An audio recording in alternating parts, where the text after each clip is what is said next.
Halo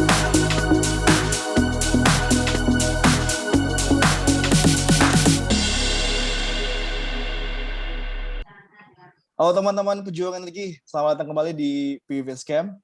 Tamu kita kali ini adalah teman saya, sahabat saya, mantan rekan kerja saya juga, Ahmad Fauzan, Win, dan juga Solar Development dari Aku Energi Indonesia.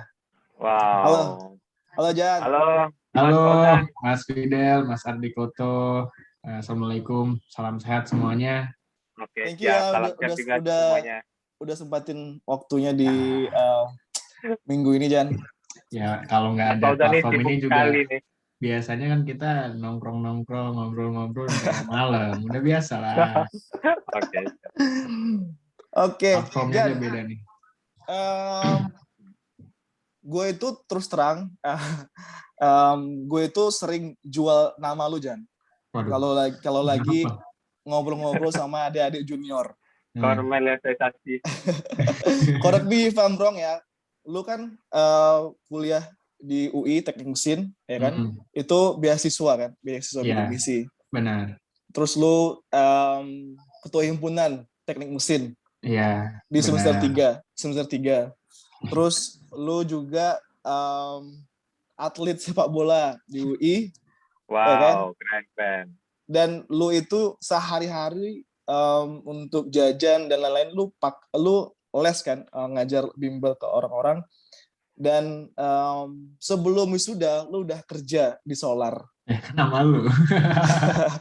Jadi gue itu selalu ngejual lu ke teman-teman adik gue karena sebagai mahasiswa yang aktif itu nggak jadi hambatan untuk tamat lama dan juga berkontribusi ya untuk hal-hal banyak lah. Nah, gue penasaran nih Jan, masa kecil lu Jan di Tegal. Asik, masa kecil ya. Lu lahir di Tegal kan, Bola Pacing. Gue pernah ke kampung lu. Nah, gue nggak tahu nih. Iya benar. Kira-kira gimana masa kecil lu di Tegal? Apa yang ngebentuk lu sampai akhirnya lu bisa kuliah di UI ambil teknik mesin? Itu dulu deh. Oke, paling singkat cerita kali ya tentang ini. Kalau dibilang masa kecil kayaknya sih normal-normal aja, sebagaimana kita anak kecil di daerah nih, karena harus kita underline ya, bukannya kita membeda-bedakan masa kecil sebagian besar sebaya gua misalkan, tapi emang lingkungan kan ngaruhin banget ya, artinya bahasa kasarnya gue di SD atau di daerah yang mungkin tidak akan kita bisa samakan sama Jakarta atau sekitarnya, secara trigger gitu kan untuk bisa terus mungkin berkembang tanda kutip itu menurut gue motivasinya lebih gitu, apalagi pas dulu kan nggak terlalu banyak sosial media sebenarnya, jadi kadang-kadang orang-orang yang kita look up tuh gitu kan, kita lihat ke atas itu ya kita saksikan sendiri gitu. Misal kalau di SMP terutama ya, gue punya banyak beberapa senior yang pada saat gue SD gitu kan, gue pikir orang berprestasi itu di sini gitu, tapi pas masuk SMP ternyata ada yang lebih lagi, pas masuk SMA ternyata yang lebih lagi. Nah, entah kenapa gitu kan gue dididik untuk tidak puas dengan kondisi kita yang sekarang gitu, tapi untuk terus bisa berkembang lebih jauh. Nah, apalagi memang dengan kondisi ibu gue luar biasa ya, artinya single mother ya kan, single parent gitu kan, berjuang sendirian dengan gue 5 bersaudara pada saat terlalu banyak motivasi untuk tidak menyerah gitu. Oke. Nah, ternyata Mas Fauzan anak berapa kalau boleh tahu? Menurut gue itu ngebentuk ketiga. Oke. Anak ketiga dari 5. Nah, kebetulan itu menurut gue sendiri ngebentuk ngebentuk diri gue tadi ya untuk menjadi lebih baik, karena ingin merubah nasib tanda kutip ya, karena beasiswa itu bukan hanya pas kuliah sebenarnya. Gue dari SMP itu udah dapat beasiswa, walaupun itu masuk beasiswa prestasi ya. maksudnya hal-hal tersebut ya ingin menjadikan diri gue untuk bisa lebih mandiri. Nah, long story short, pas udah mau masuk universitas, ini true story-nya banget sebenarnya. Oke. Kelas 3 itu gue belum kebayang mau apa masuk universitas mana. Oke, pasti pengen kuliah ya, karena secara jenjang karir apa strata pendidikan itu juga penting ya untuk jenjang karir kita. Tapi gue belum sama sekali belum kepikiran untuk kuliah. Nah, background story gue tadi kan membentuk gue jadi kompetitif, menurut gue ya, kompetitif in a good way gitu kan, untuk bisa jadi yang terbaik terus. Nah, pada saat itu kelas 3, abang gue yang nomor 2 berarti anak nomor 2 itu masuk UI, masuk teknik metalurgi material UI. Wah, gue nggak bisa kalah nih gitu kan, segala macam ada dorongan itu. Nah, terus baru dari situ udah mulai memakamkan nih standarnya gitu kan, yang gue taruh di gue, oke, minimal UI nih, kalau bisa lebih apa mungkin kejar gitu kan. Nah, dari situ sih apa berusaha belajar gitu segala macam, dan di situ kan emang ada coba jalur undangan masuk ya. Jalur undangan masuk, gue bersyukur banget sih. Nggak tahu ini benar apa enggak, cuman ada cerita katanya ada slot daerah biasanya kan dalam SNMPTN itu gitu. Jadi ada slot-slot untuk daerah-daerah tertentu, misalnya Jawa Tengah atau apa. Mungkin ya gue termasuk orang yang beruntung dapat undangan itu di UI. Itu sih paling sampai UI digembleng lagi, apalagi anak rantau gitu kan, harus ditekan hidup mandiri dengan kacamata yang lebih luar biasa lagi. Maksudnya ketika masuk ke UI, masuk ke Jakarta ya, itu definisi pluralism itu beneran ada gitu. Definisi gue berteman sama orang paling kaya yang gue tahu, sama orang yang mungkin sangat sederhana, dari orang yang mungkin dari jauh, dari Aceh, dari Papua juga ada, dari mana dengan kultur yang berbeda, sampai orang yang sebaik itu, sampai sengeselin itu ada semua di sana gitu. Jadi itu sih yang apa ya, malah makin ngebentuk diri gue juga untuk bisa merubah nasib lah ya, untuk bisa jadi lebih baik. Kurang lebih gitu, Bang Fidel, Bang Andi Koto. Oke.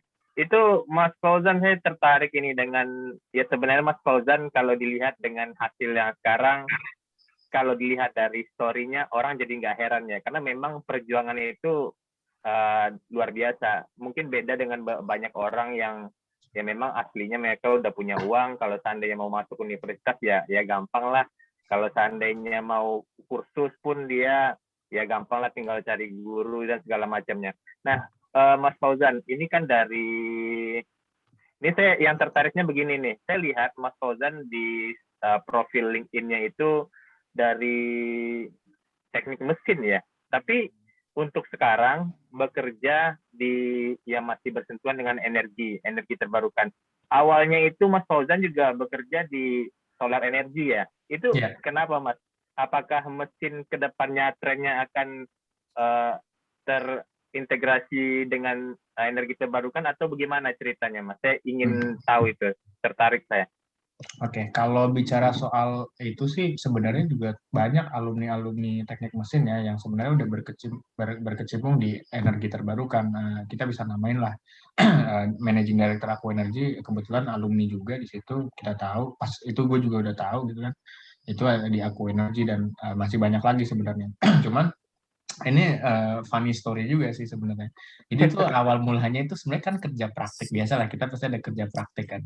Nah, mulai tuh listing potential company yang mau kita apply. Dulu itu sebenarnya gue daftar TIS. TIS itu perusahaan mining kalau nggak salah dari Australia, di Kalimantan. Itu ada sama sahabat gue juga, namanya Kinan. Kita emang udah pengen bareng aja, udah kita cari bareng. Nah, ada waktu itu 2 memang yang kita apply. Pertama TIS itu, dan kedua Sedayu, Selarasri Utama, EPC Solar Company. Nah, yang Sedayu ini, to be very honest, ini direkomendasikan sama kakaknya Kinan. Jadi kakaknya Kinan itu tinggal di Australia, kayaknya punya relasi atau komunikasi yang bagus sama Pak Fendi ya di situ, Sedayu. Dan dia memang melihat prospek renewable energy gitu, dan why not untuk kalian coba belajar. Akhirnya kita apply juga. Nah, ternyata secara mengjodoh kali ya, Itu kita akhirnya memilih untuk masuk ke Salsdi Utama, ketemu Bang Fidel, diajarin semuanya. Itu baru pertama kali. Kalau soal gambaran umum renewable energy itu apa segala macam mungkin baca gampang gitu ya, tapi in terms of implementasinya, challenge-nya apa aja di Indonesia segala macam, nah baru dapat tuh di sana 3 bulan kalau nggak salah kurang lebih ya. Pada saat itu digembleng lah sama Pak Roni, Bang Fidel, Bu Rizky dan segala macam semua di tim gua sama Kinan. Nah ternyata setelah itu kok kita seneng gitu. Kita seneng bukan hanya karena ini hal baru, tapi juga menurut kita ini ada future energy gitu, which is konsentrasi gua dan Kinan juga pada saat skripsi ya. Maksudnya kan itu kan zaman semester 6 ke 7 kita udah mulai fokus ke skripsi juga, memang kita di konversi energi sebenarnya. Jadi, tapi kalau teknik mesin pada zaman gue itu konversi energi itu memang lebih ke heat transfer, kemudian combustion engine gitu-gitu ya, yang segala macam. Belum tuh nyentuh renewable energy itu ada satu cuman biomass kalau nggak salah fokusannya. Kalau ke solar PV, wind itu belum ada.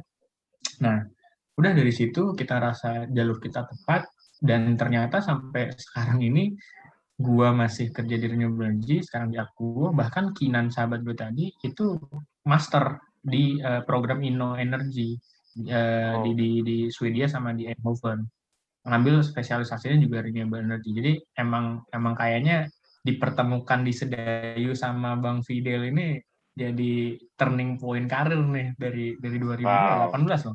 2018 ya. Itu sih, jadi satu hal yang memang menurut gue sih agak kebetulan karena kita nggak terlalu into banget sebenarnya dulu pas zaman KP ya. Nggak terlalu biasa, orang teknik kan oil and gas, mining, gitu-gitulah yang kerasa laki banget dulu kan. Tapi dapat insight dan ternyata di jalan sama sekarang kita malah jadi passion. Oke, keren. Berarti memang nggak kepikiran dulu ya pengen ke solar ya. Memang secara kebetulan. Iya, dulu tuh kepikiran karena dikasih insight itu. Iya. Dan ketika gue kerja bareng sama lu, yang gue lihat memang ya sih, gue tadi pas lu bilang lu orang yang kompetitif, gue akhirnya mengiyakan nih. Ketika lu di magang memang kelihatan sih orang kompetitif. Kompetitif dalam artian lu pengen tahu semuanya gitu kan. Lu pengen tahu semuanya apa yang dikerjain dari segala desain segala macam, dan itu yang ngebuat memang kita waktu itu ngelihat, wah ini Roger punya potensi nih untuk bisa kita tarik di perusahaan kayak gitu. Thank you lah. Nah, tadi kalau mau tarik sedikit Jan di masa kuliah Jan, gitu kan. Lu kan ketua himpunan juga kan ini ya, ketua himpunan. Lu ngajar gitu. Nah, gue tertarik pengen tahu aja gimana tuh cara ngatur waktunya Jan sampai akhirnya lu juga aktif di kampus, lu ngajar, lu mungkin ada tugas kuliah, praktikum, dan tau lah kita anak teknik lah ya, tahu gimana praktikum segala macam. Nah itu gimana lu ngatur waktunya ketika lu itu pasti kuliah, luar biasa manajemen waktunya ini. Boleh sharing nggak? Capek banget sih. Pas kawan itu capek banget sih. Ya, menurut gue gini sih Bang, yang gue pegang ya sebenarnya dari mungkin dari zaman SMA atau zaman dulu ya sampai ke bawah ke kampus, memang trigger sih motivasi itu yang bikin gue kuat ya. Oke, motivasi itu termasuk kondisi kan, keadaan kayak gue harus ngajar. Itu kan harus kita bawa kan, harus kan, karena emang ya kalau nggak ngajar gue nggak makan gitu loh, bahasa kasarnya. Atau nggak ngajar gue nggak bisa bayar kosan pada saat itu.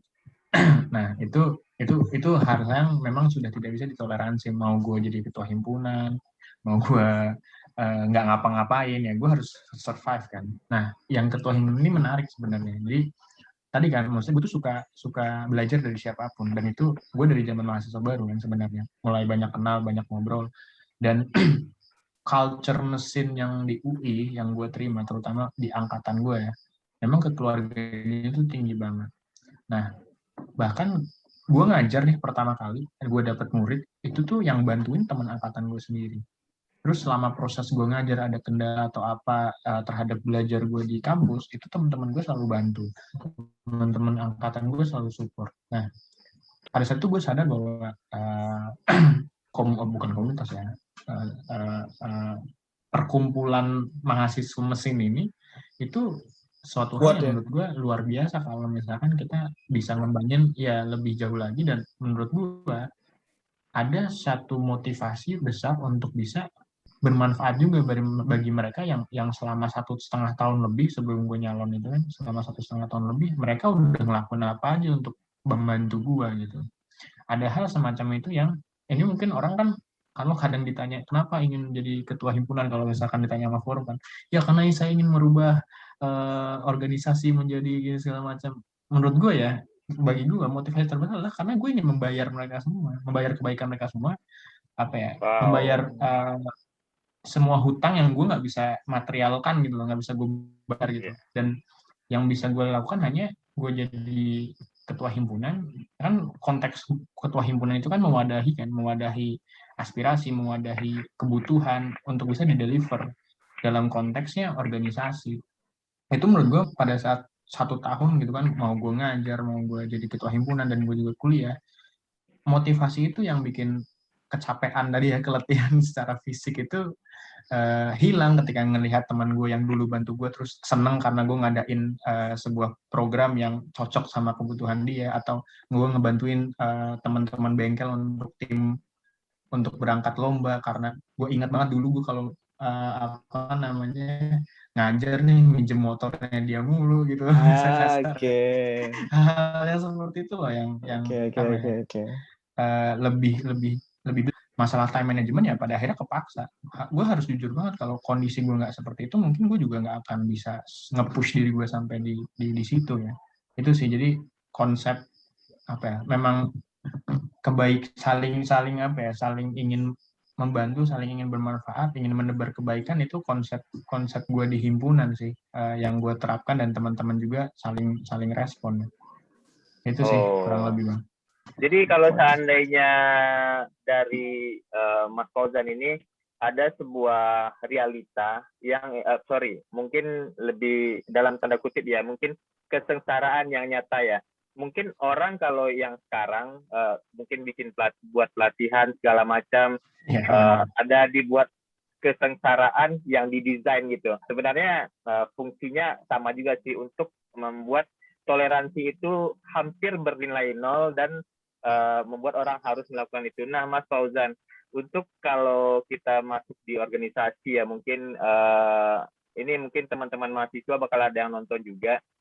Untuk ada kegiatan, kita ada rapat, ada kegiatan segala macam, belum lagi untuk nyari uang gitu. Nah, selain keluarga, selain teman-teman gitu, mungkin ada motivasi lain nggak Mas Fauzan? Entah itu hal yang unik gitu, motivasi yang mungkin orang jarang dengar gitu. Masalah keluarga mungkin itu harus, mungkin semuanya bisa merasakan juga. Ada yang unik nggak kira-kira Mas selain mereka gitu, untuk Mas bisa tetap ini, mungkin pacar atau siapa barangkali, saya nggak tahu ya.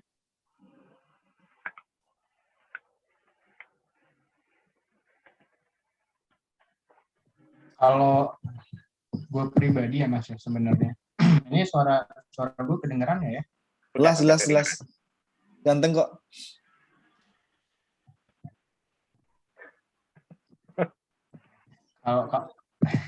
Kalau gue pribadi Mas sebenarnya yang gue terapkan ke teman-teman satu angkatan yang jadi BPH ya, Badan Pengurus Harian, kemudian teman-teman adik kelas yang jadi badan pengurus, staff lah kurang lebih, itu satu sebenarnya yang gue tekankan.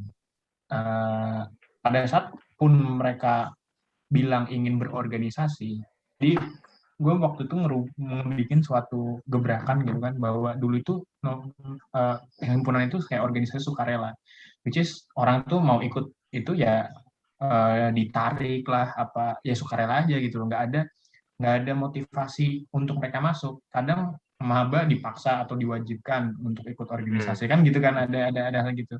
Atau untuk nyari badan pengurus harian, sebagai ketua punya hak prerogatif, kita ambil aja yang kita suka gitu kan, atau teman-teman deket kita segala macam. Benar.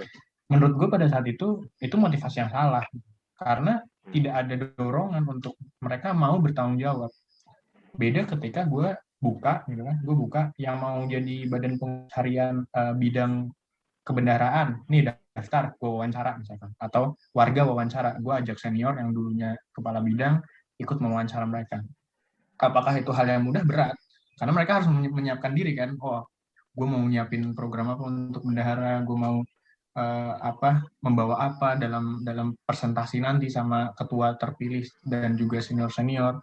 Nah, tapi di situ effortnya yang gue lihat bahwa berarti orang-orang yang daftar, orang-orang yang memang ingin jadi bagian dari himpunan, itu memang orang yang punya motivasi, gitu. Orang yang memang punya dorongan gitu. Nah, dari situ akan lebih mudah ketika gue akhirnya menghapus paradigma bahwa organisasi itu sukarela dan ya udah ikut aja, diwajibkan apa segala macam. Tapi gue bilang yang nggak mau, ya mau. Gue masih ingat Mas, total organisasi gue itu nggak nyampe 100 orang, padahal tahun-tahun sebelumnya itu bisa sampai 150, 140 dalam satu organisasi. Wow. Gue cuma 90 sekian orang. Terus ditanya kan, kenapa cuma segini, kan kerjaannya banyak gitu. Gimana nge-handle-nya? Gue bilang, gue lebih baik menerima 98 orang, tapi dia berkomitmen terhadap ini dibandingkan gue terima 150 orang, tapi nanti gue nggak bisa mengembangkan mereka. Gue bilang gitu kan. Karena akan beda banget. Gue lebih berasa kasarnya, walaupun harusnya pekerjaan 3 orang, tapi cuma ada 2 orang dan mereka sangat termotivasi dan kita tinggal kasih sedikit push gitu kan, itu akan hasilnya jauh lebih optimal. Dan itu yang gue terapkan, dan selama 1 tahun itu satu hal yang selalu gue bawa, bahwa amanah itu tanggung jawab. Itu yang menurut gue, mau apapun ya, gue nggak bilang kan bahasanya beda kalau kita seakan-akan membawanya dari sisi keagamannya. Gue selalu, karena pluralism itu, gue selalu bilang amanah itu tanggung jawab. Mau lu mau lu bahasa kasar nih anak-anak muslim, mau lu nongkrong sampai jam 4 pagi, lu punya tanggung jawab jam 8 pagi untuk datang kuliah, lu datang. Mau lu paginya ngapain segala macam, lu ada rapat jam 8 malam sama BEM, lu datang. Lu harus deliver ini, harus deliver itu. Jadi gue dan itu moto yang selalu gue bawa dari awal sampai akhir. Kita ini dikasih amanah, kita harus bertanggung jawab, dan itu harus ditunjukkan oleh semua pihak. Dan alhamdulillah, walaupun dengan constraint tadi ya, gue harus ngajar, gue harus ini segala macam, gue bilang dari awal, lu tahu semua nih kegiatan gue harus ini, harus itu, tapi gue akan pastikan gue akan bertanggung jawab dan tidak akan meninggalkan himpunan. Nah, itu sih mungkin yang jadi apa ya, dorongan ya ke apalagi kalau di teknik mesin itu ini personal, ya, ada slogan ini ya, solidarity forever ya. Itu solidarity forever ya. Artinya kalau lu ninggalin gue, lu bukan keluarga gue nih. Iya, hidup mahasiswa ya. Oke, mantap. Gue dari tadi lu ngomong gitu agak ketawa-tawa sendiri, karena kenapa? Karena gue sama Bang Ardi juga dulu himpunan di elektro kan, dan gue sepakat dengan apa yang lo bilang. Dan kadang-kadang kita 5 orang aja kalau misalnya mereka mau, itu bisa kita lakukan apa aja kan, dibanding 20 tapi justru ikut-ikutan gitu kan. itu hasilnya jauh beda gitu. Nah, Jan, kita lompat dikit, Jan. Kan tadi lu bilang dari Sedayu lu belajar solar, dan di situ lu baru ngerasa kayaknya renewable energy ini future nih kan, masa depan nih yang bisa lu kerjakan gitu kan. Dan akhirnya lu pindah ke perusahaan aku sekarang di developer, dan lu sebagai bukan hanya solar tapi juga wind development, ya kan? Nah, gue terus terang gue nggak tahu nih tentang masalah wind terlalu banyak gitu kan, dan mungkin yang nonton juga nggak tahu gitu. Mungkin lu bisa ceritain nggak wind itu seperti apa, dan wind energi ya, dan potensinya gimana sih di Indonesia kan? Betul. Kita penasaran juga nih. Oke, thank you Bang. Sebelumnya sedikit pembukaan ya, memang kalau dibicara ada yang mungkin nanti bertanya kenapa udah belajar solar terus nggak difokusin di situ, terus terjun ke wind juga gitu. Ya. menurut gue pada saat itu gue juga belajar solar kan sebelum lulus ya sebenarnya, sama Bang Fidel sama teman-teman di Sedayu. Dan sebagai anak yang baru lulus setelah itu kan gue 6 bulan setelah lulus gue baru masuk ke aku sebenarnya kalau secara timeline kelulusan gitu kan. Tapi sebelumnya alhamdulillah udah dapat kesempatan dan dikasih oleh Bang Fidel untuk belajar solar dengan banyak sekali ilmu. Learn the new things di dalam bisnis atau lini industri yang kita tekuni itu menurut gue satu hal yang waktu itu gue putuskan gitu, bahwa gue nggak cuman mumpung nih ya, mumpung in the early career, gue nggak mau cuma terpaku nih, gue pengen dalam satu lini industri renewable energy gue pengen paham gitu kan, gue pengen paham sebenarnya ada potensi apa lagi. Dan ketika gue belajar hal baru tentu ada konektivitas kan di antaranya itu. Gue jadi tahu nih kenapa orang ngembangin solar, kenapa orang ngembangin wind, apa sih plus minus satu sama lain. Nah, hal itu yang gue rasa udah gue pikirkan sebelum gue memutuskan untuk pergi gitu, untuk belajar wind. Walaupun pada awalnya to be very honest, wind itu kompleks dari sisi development gitu, karena banyak banget aspek-aspek yang jadi konsiderasi di wind, karena beda style lah sama dengan solar. Itu pertama. Terus kalau bicara wind itu apa ya, wind farm ya, intinya adalah kita memaksimalkan potensi wind resource angin untuk kita putar di blade dan akhirnya menggerakkan turbin, kita alirkan ke trafo dan langsung diimport ke grid kan, seperti itu kurang lebih. Sebenarnya kayak terlihat simple. Yang bikin nggak simple itu untuk memastikan bahwa itu titik yang pas gitu kan, itu titik yang benar. Nah itu pretty much kompleks ya, karena pertama multidisiplin banget sih, ini sangat multidisiplin. Misalnya gue katakanlah di Riau ada gunung nggak bang, atau bukit? Bukit ada kayak bukit di Sumatera Barat palingan. Nah misalkan ada bukit di Riau atau bukit di Sumatera Barat, terus kita cek secara desk study gitu kan, secara desk study kayaknya anginnya bagus nih dari satelit. Itu nggak tiba-tiba kita oh yaudah kita kembali ke sana. Nah kita harus memastikan dari sisi environmental, karena kasus-kasus mortality birds and bats itu banyak loh di angin kan, karena kincir itu kan bisa bikin tabrakan migrasi dan segala macam, itu harus distudiin. Kemudian logistik. Wind farm itu kan secara dimensi equipment-nya sangat besar. Blade-nya aja kurang lebih di 80 meter satu pilah, satu bilahnya gitu. Itu ngebawanya gimana itu dari menggunakan jalan. Kemudian jelas foundation. Kita tower-nya itu aja bisa 120 meter tingginya. Satu tower wind turbines ya. Kemudian ada diameter paling bawahnya berapa meter Mas diameternya? Cuma 16-20 meter masalahnya. Makanya foundation works-nya itu benar-benar kalkulasinya harus diperhitungkan gitu. Jadi ternyata gue baru sadar ini bukan cuma kerjaan anak mesin atau elektro gitu. Iya. Ini banyak ini ya bidang ilmu. Iya, banyak banget multidisiplin. Jadi itu yang gue rasa ternyata memang gue baru tahu ngembangin wind energy dan harus utility scale kan, karena kalau nggak utility scale jelas nggak economically visible gitu. Betul. Ngembangin wind energy itu development-nya bisa 3-5 tahun at least untuk sebelum kita ready construction, paling cepat 3 mungkin, karena kayak ada proses analisa dampak lingkungan juga kan, yang disetujui oleh local government itu kan takes 1 year. Terus tadi yang saya bilang environmental study, yang migration birds and bats itu kan harus studinya 1 tahun, musim kemarau, musim dry season and wet season gitu. Jadi itu yang gue rasakan ternyata di wind cukup kompleks lah dibandingkan solar PV yang waktu itu gue juga belajar. Nah kalau potensinya secara gigawatt-nya, kalau kita bisa gigawatt, jelas lah solar jauh lebih tinggi di Indonesia ya, specifically speaking di Indonesia. Betul, di Indonesia. Jelas jauh lebih ini solar. Cuman kalau angin ada beberapa aspek yang wind ini mungkin lebih favorable dibandingkan solar. Pertama, kalau solar kan harus satu area besar.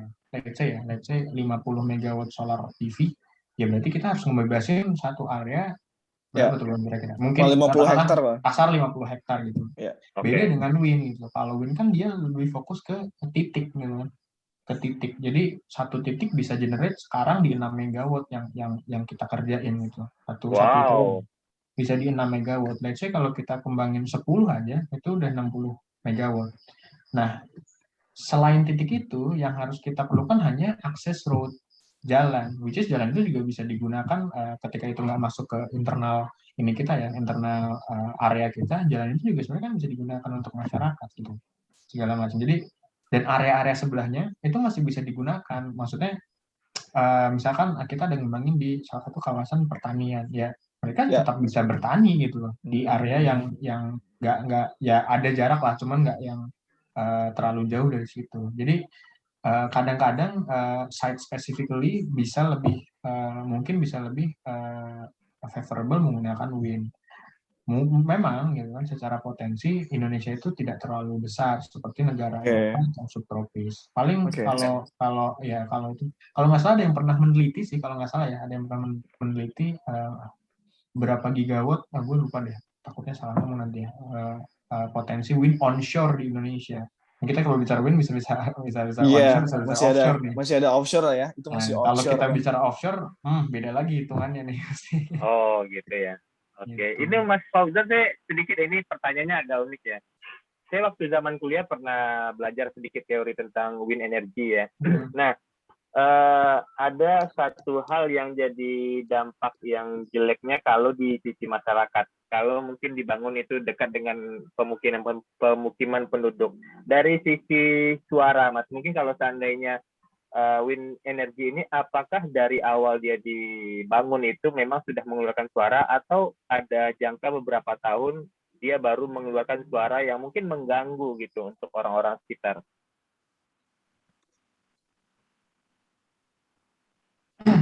Ya, setuju sih Mas. Memang pasti ada lah, karena rotating equipment ya di gedung itu pasti ada noise.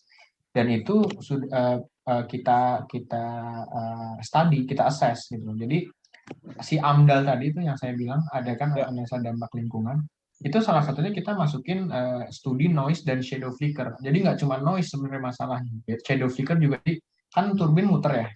Nah, kan ada bayangan yang ngeflick tuh pasti kalau memang kita terlalu dekat, dan ketika itu terlalu sering terdampak itu juga pun akan menimbulkan masalah sendiri. Oh That's ya. why that's why pengembangan wind itu juga udah diatur. Let's say paling dekat untuk jaraknya ke settlement area atau pemukiman penduduk itu minimal 500 meter.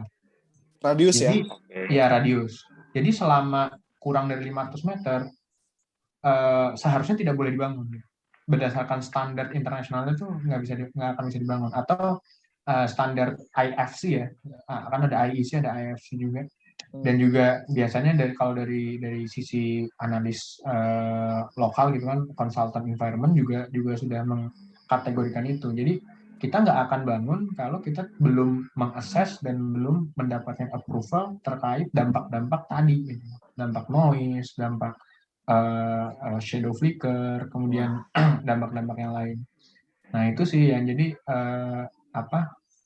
kalau di Win memang tadi gue bilang ya kenapa developmentnya lama, karena itu tadi tuh harus di checklistin satu-satu.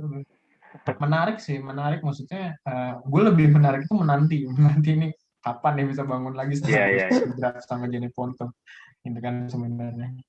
Dan jauh ya kalau bandingin dengan solar kan lumayan simple.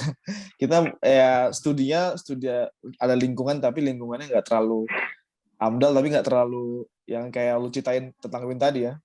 Dan juga mungkin ya studi beban, studi grid semacam, dan kalau compare dengan wind itu lebih kompleks ya kayaknya ya untuk pengembangannya. Benar. Mungkin kalau dari sisi ilmu lebih menantang ya, cukup menantang untuk wind energy ini ya. Banyak bidang ilmu yang bisa kita pelajarin ya Mas ya. Nah, kalau role lu sendiri di sana dalam bagi saya sih. Jan, kalau role sendiri di sana dalam pengembangan wind tadi, lu apa? Kan lu kan basicnya mesin, terus paham elektrikal. Kalau lu role-nya apa di dalam pengembangan wind ini? Kalau gue sih ya ketika di hire Aquo itu memang sebagai project development engineer. Maksudnya dalam project development itu kan banyak activities, bisa gue bilang kan, mulai dari technical studies, permitting proses, land and stakeholder engagement itu juga ada, ya kan, sama environment. Nah, ini katakanlah gue klasifikasikan jadi 4 gitu. Nah, memang gue lebih fokus ke technical studies-nya. Misalkan salah satu ya syarat untuk kita bangun wind farm itu kan juga kita punya primary data dari wind resource. Makanya kita misalkan bangun measurement campaign ya, METMAS, di lokasi kita. Nah, itu kan datanya harus dianalisa, datanya harus diproses, kemudian masuk sampai ke EYA, Energy Yield Assessment. Kalau di solar PV kan kita pakai PV-SYS tuh ya, untuk bisa generate energy yield assessment-nya. Nah, kalau di wind kita juga ada software-nya sendiri gitu. Kita pakai, kalau di aku kita pakai Open Wind namanya. Jadi di situ tuh layouting juga, menentukan titik, kemudian nge-define constraint, nge-define hambatan-hambatan. Kalau di helioscope apa berarti? Yang itu Bang, apa? Shading gitu. Shading kalau di solar ya. Kalau kita termasuk project boundary, slope, kontur, kemudian settlement area tadi segala macam. Nah, itu sampai ke dapat energy yield assessment, berapa sih GWH per tahun yang favorable untuk dijustifikasi, oke, bangun apa enggak nih gitu. Terus selama proses development itu kan tadi yang gue bilang ya, banyak technical studies semacam logistic study, topography study, kemudian geotechnical study, banyak banget, sampai lupa nih. EYA tadi ya, energy yield assessment. Nah, yang di situ yang gue diminta untuk mencoba handle.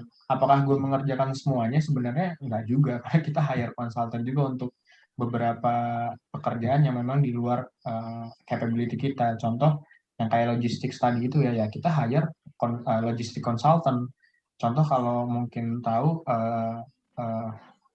semacam LV, DB Schenker, ya DB Schenker sama LV lah kurang lebih, misalkan itu kan emang spesialis untuk biasanya bawa logistik ukuran-ukuran besar, kilang minyak, tangki apa segala macam. Nah, itu mereka melakukan assessment di logistik.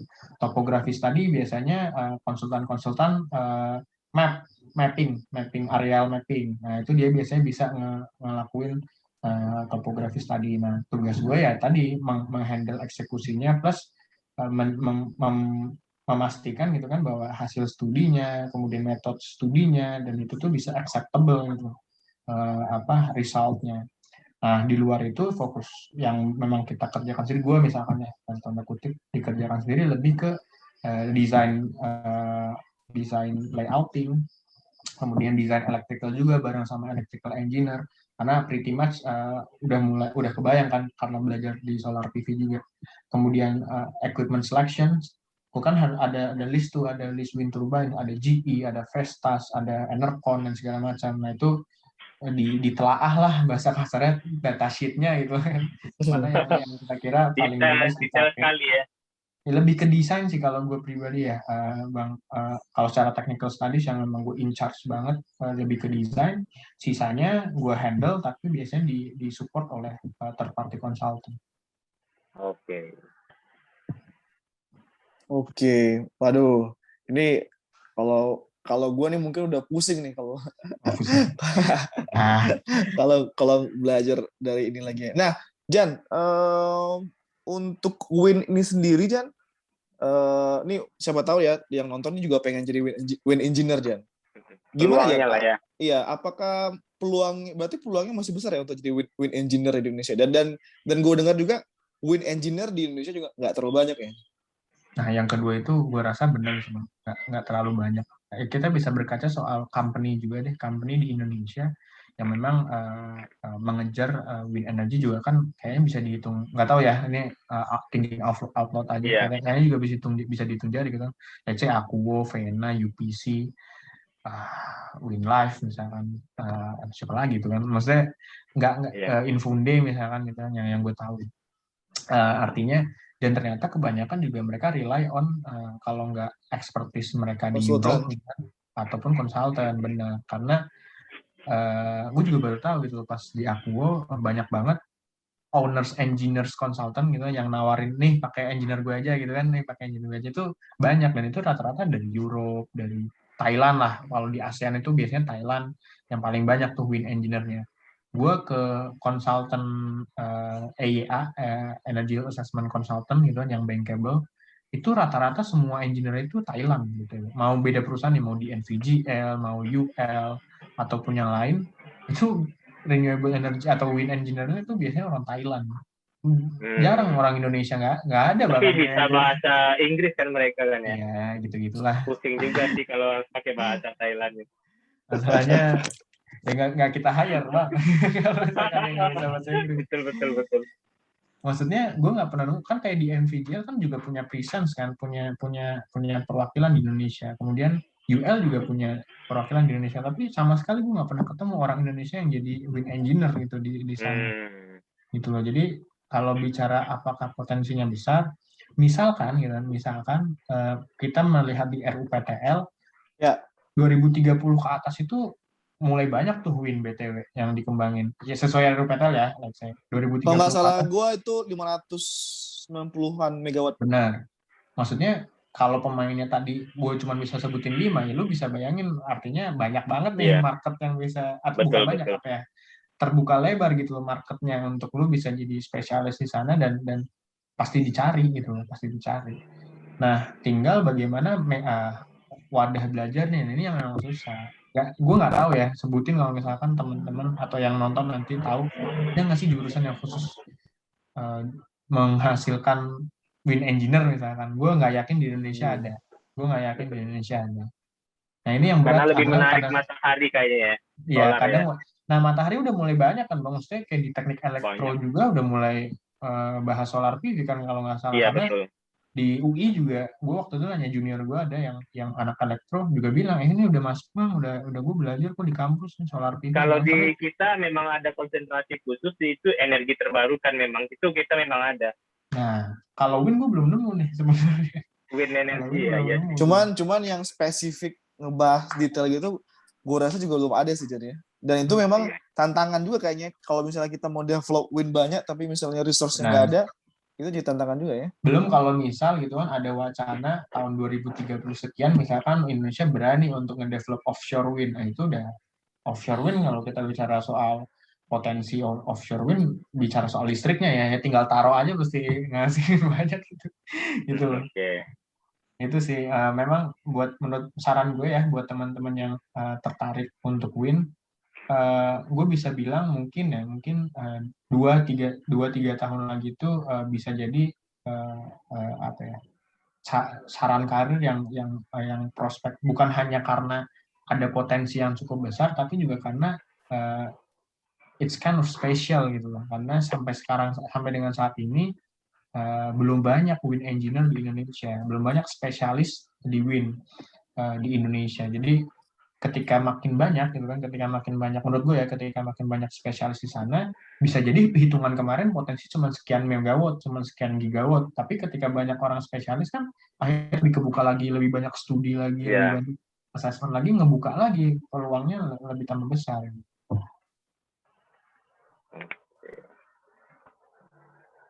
Oke, berarti secara peluang nih sebenarnya masih gede aja nih. Cuman memang yang lo bilang tadi belum banyak ya resource-nya ya. Maksudnya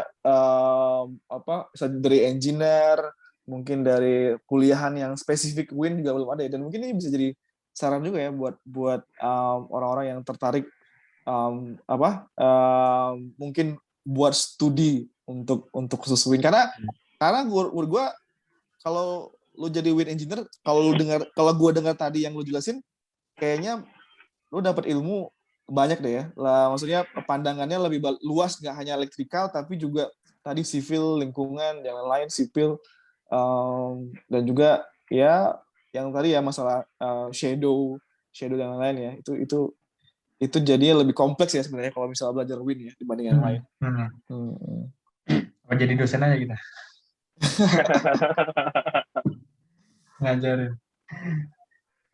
Nah, kalau lu next bakal bakal fokus di Win ini aja. Sambil ini kita mau akhiri, Jan. Lu bakal fokus di Win ini aja atau lu tertarik untuk explore renewable energy lainnya? Karena kan dari lu bilang tadi dari solar akhirnya personal nih. Iya, dari solar akhirnya lu ngelihat bahwasannya ini future banget kan renewable energy. Nah, apakah Ini lu kalau- tertarik untuk bahas yang lain atau nggak tahu? Ini kalau bos gue nonton bahaya nggak nih? Hati-hati HR juga bakal nonton nanti. Iya, wah kamu udah nggak mau fokus lagi kalau misalnya zaman gue ya. Wah. It's personal kan, kalau personal boleh. Maksudnya Simple aja, kisi-kisi ya, aja deh. gue bilang gini, gue udah cerita ke Bang Fidel sebenarnya, gue ada cita-cita ingin S2 sebenarnya kan, dalam waktu yang nggak mau terlalu lama lagi lah gitu, cuman bagaimana rezekinya nanti. Dan salah satu objektif yang mungkin gue akan gue akan taruh di dalam S2 itu ya tadi nentuin karir path. Nah, sebenarnya otomatis menurut gue kalau S2 pasti ya gue explore, buat apa lagi kan kalau nggak dieksplor opportunity. Target gue di luar gitu kan, S2-nya pasti opportunity dan knowledge dan skills itu banyak banget terbuka, dan di situ tempat gue explore lebih banyak lagi. Tapi salah satu objektif terbesarnya adalah career path sih. Gue juga pengen lah selepas itu sudah bisa istiqomah ya terhadap apa yang mau dikejar atau mau dikejar lah ya, dikejar selama mungkin sekian puluh atau belas tahun setelah S2, karena achievement itu kan juga lahir dari konsistensi ya Bang ya. Masih. Menurut gue achievement juga lahir dari konsistensi. Gue sering banyak dapat dengar cerita juga termasuk dari Bang Fidel juga ya, mumpung masih muda melakukan banyak hal gitu kan, melakukan banyak tanda kutip kesalahan gitu, termasuk menurut gue banyak hal ini adalah apa yang gue pelajari. Dan ketika Amin gitu kan sudah belajar banyak hal, sudah mendapatkan seluruh view dan sudah dialami gitu kan, ada satu titik yang bisa gue fokuskan dan gue kejar dengan konsistensi, harapannya bisa menggapai sesuatu yang sangat besar dan bermanfaat juga bagi orang-orang di sekitar gue. Gue belum bisa jawab sih kalau apakah bakal win terus atau bakal soal. Ini jawaban aman ya. Di belakang nanti aja ya, di belakang layar. Cuman tapi ya itu jawaban jujur juga. Maksudnya emang gue menurut gue ya baru akan fair, baru akan clear untuk menentukan itu ya setelah gue S2 gitu sih. Okay. Bang Ardi. Tapi kayaknya memang ilmu retorika dan ininya terpakai banget ya ke bawah sampai sekarang kita bertanya. Bagus ilmu itu. Jawab diplomatis gini udah masih kepake ya dari zaman.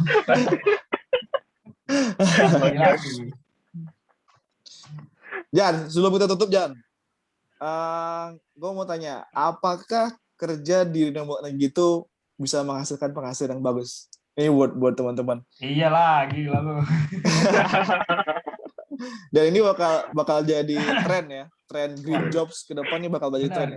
Green jobs itu nggak usah di Indonesia juga kan. Indonesia ini baru-baru ya sebenarnya Bang. Kalau yang gue lihat ya sebenarnya kan baru-baru juga kan, mungkin bahkan pas 2018 juga kayaknya belum seramai ini kan, jauh banget gitu. Jauh banget dari 2018 gue pertama masuk. Jadi teman-teman kalau melihat ini jadi future prospect pasti banget penghasilan bagus ya, iya karena trending industri, grafiknya udah nggak linear nih gitu kan, ini eksponensial gitu loh grafik.